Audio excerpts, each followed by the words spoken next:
তাকাও। দেখো এই দিন আমি বেরিয়ে গেছিলাম মায়ের সাথে একটুখানি বাজার করার জন্য। প্রথমেই দেখো স্টেশনে চলে এসেছিলাম কিছু ফল বাজার করে নেওয়ার জন্য। আর সত্যি বলতে আমি যখনই স্টেশনে আসি আমার কিছু না কিছু একটা কিনতেই হবে। সেরকমই স্টেশনে এসে আমার এই ব্যাগটা পছন্দ হয়ে গেছিলো আর এটা কিনে নিয়েছিলাম। এই তো আজকে ফলের দাম কি বিশাল বেশি গো?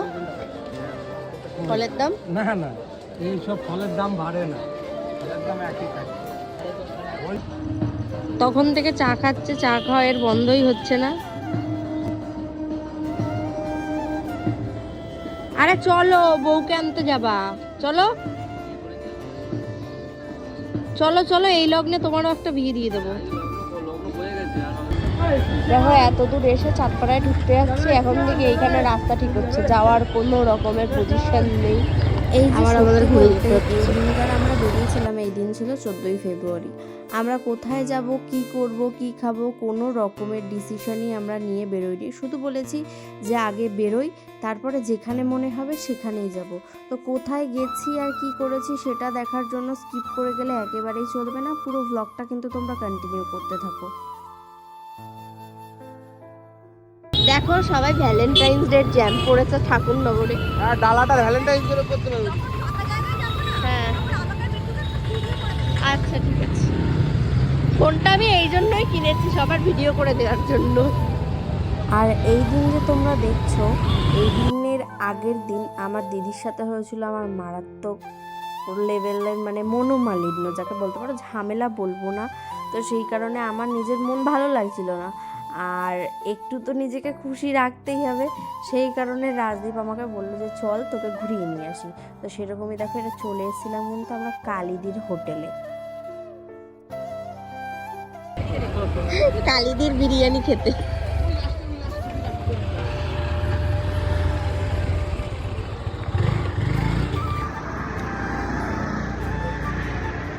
আমরা কোথায় এসেছি এখন? না, কালিদির খাবার খাওয়ার জন্য। তো দেখো এখন ভাইরাল মানে কালিদির হোটেলে চলে এসেছি, রেস্টুরেন্ট। এখন ওই দোকানটা এখন আর করো না, বলো রেস্টুরেন্টই তো বললাম, তো ভুল হয়েছে। আরেকদিন ছিল না, ওই দিদির দোকান আলাদা, এই দিদির দোকান আলাদা। এখন এখান দিয়ে আমরা কি অর্ডার করব নিজেরাই বুঝতে পারছি না। আমি বিরিয়ানি, তুমি? বিরিয়ানি? আমি এখন বিরিয়ানি খাবো। কি কি খাবো? কি কি খাবো? হ্যাঁ কোথায়? এটা আগে তো নিরামিষ না, আজকে নিরামিষ আমার ছিল। হয়ে গেছে, কিছু করার নেই। আর পরের দিন যেহেতু শিবরাত্রি ছিল, সেই কারণেই কিন্তু দেখলাম যে অনেকেই বাবার ধ্বনি দিতে দিতে তারকেশ্বর যাচ্ছে। আর সত্যি বলতে আমি নিজে কিন্তু শিবের উপোস কখনোই করি না, নর্মালি আমি বাবার মাথায় জল ঢালি। তো এটা দেখে কিন্তু আমার ভীষণই ভালো লাগছিল। হ্যাঁ এইমাত্র কিনলাম। কেন? ভাল লাগলো তাই কিনলাম। টাকা কি বেশি গেছে? আমি চেনটা দেখে বুঝতে পারলাম। কি হয়েছে রে, আমি একটু কিনতে ভালোবাসি, তাতে কি কিনতে ভালোবাসিস? টাকাগুলো সাধ্য করছিস কেন বেকার বেকার? তুই দাদার মতন থাকবি, ঠিক আছে? বেশি কথা বলবি না। এ নাও তো।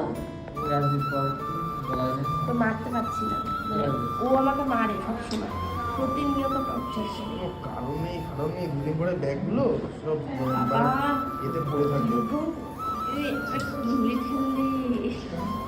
এই ব্যাগ হাতাচ্ছিস কেন? টাকা পয়সা আছে বলতে। এরা দুজন খালি মারপিট করতেই থাকে। দেখো ভাই বোনের মধ্যে মারামারিটা হবে, এটা তো স্বাভাবিক না? দাদু আমার ভাই, দাদা ভাই এবার রাজদীপের কাছে একটা খাওয়াবে দেবজানি। টাকা হাতাচ্ছে, আধা ছোট পাবে না, ওর মধ্যে টাকা পাবি না। আরে এখন আর ক্যাশ থাকে নাকি, এখন তো সব পেটিএম। এই দেখ একটা মানছি বাবা, রাখ তুই একটা ওখান থেকে টাকা বের করবি। দেখো 200-500 তো দাদুর 500 তুই রাখবি। তোমাদের সাথে আবারও একবার আমি বলি, অনেকেই আছো যে আমার প্রোডাক্টটা নিতে চাও কিন্তু আমার সাথে কন্ট্যাক্ট করতে পারো না, আমাকে কমেন্ট বক্সে কমেন্ট করো। তো তাদের ক্ষেত্রে আমি বলবো আমার ডেসক্রিপশানে দেখবে, ইভেন আমি আমার স্ক্রিনেও নাম্বারটা দিয়ে দিই। আমার প্রোডাক্ট বুকিং নাম্বার কিন্তু এটা, যারা যারা আমার প্রোডাক্ট বুকিং করতে চাইবে অবশ্যই কিন্তু এই নাম্বারে কন্ট্যাক্ট করে নিতে পারো। এরা একদম মানে নেস্টিক, মানে কোনো রকমের ডিসিপ্লিন জানে না, ঠিক আছে? তো এই হোটেলে এসে একেই একটা হিল করেছি, তার মধ্যে একবার উপর একবার নিচে, একবার ভয় লাগছে না, ভয় লাগছে না। আমি কি বলবো, তোমরা বলেছো যে নিচে ভালো না উপরে ভালো, উপরে ভালো না, ফালতু একদম।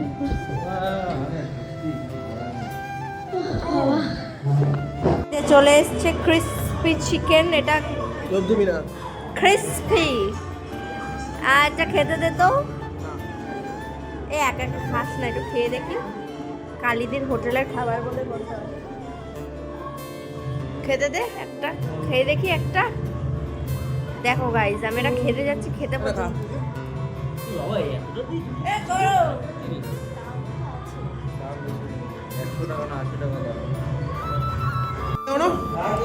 এইখানে ওদের ডিশটা চলে এসছে, এর ডিশ এসছে, শুধুমাত্র বৌদির খাবারটা আসে নাই আর আমার খাবারটা আসে নাই। মানে এরকম হলে হবে কি করে? কেমন খেতে, কেমন খেতে? ও তুমি তো খাওনি, সরি। দেখি একটু কেমন খেতে। এটা ওটার থেকেও এটা টেস্ট বেশি। আমি তোমাদের খাবার টেস্ট করে, আজকে আমি কালীপুর হোটেলে আমি খাবার টেস্ট করতে এসেছি, তোমাদের আজকে খেয়ে রিভিউ দেবো। তোমরা তারপর ব্লগার হলে তাহলে রিচ ডাউন হয়ে যাবে, কিন্তু রিচ ডাউন হয়ে যাবে। ভালো দির খাবারটাও চলে এসেছে, কিন্তু আমার খাবারটা শুধু বিরিয়ানি বলেছে, সেটাই বাকি। সত্যি কিছু বলার নেই, এগুলো কি ঠিক বৌদি? আমার এরপরে গিয়ে আমি ফাইনালি আমার মানে খাবারটাও চলে এসেছিলো, বিরিয়ানি। আর সবাই মিলে খাবার দাবারগুলো খাচ্ছিলাম। আর সত্যি বলতে কালীদির হাতের খাবার সত্যি খুব সুন্দর, যেটা না বললেই নয়। আমি তখনও মুখে তুলিনি, তারপর তো দেখো এই যে ফাইনালি আমার বিরিয়ানিটা এসেছে। আমি ফার্স্ট একটা বাইট নিয়ে তোমাদের বলি যে এক বস্তা চাল দিয়ে দিয়েছে তো। হ্যাঁ, অনেকটা চাল, খুব সুন্দর।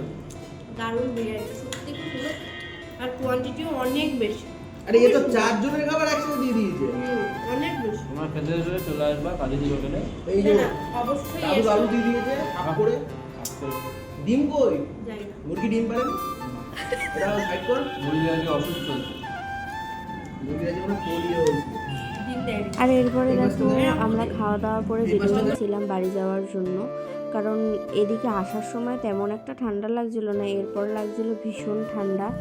আর এরপরে দেখো একটা দোকানে দাঁড়িয়েছিলাম, হঠাৎ করে দেখলাম রাজদীপ কিন্তু আমার জন্য একটা এত সুন্দর চকলেট নিয়ে এসেছিলো। সত্যি বলতে কিটক্যাট আমি এর আগেও খেয়েছি, কিন্তু এটা ছিল একেবারেই অন্যরকম, যেটার মানে এই জিনিসটা, এই ব্যাপারটা আমার ভীষণ একটা মানে ভালো লেগেছে, একটা হার্ট টাচিং করার ব্যাপার আছে।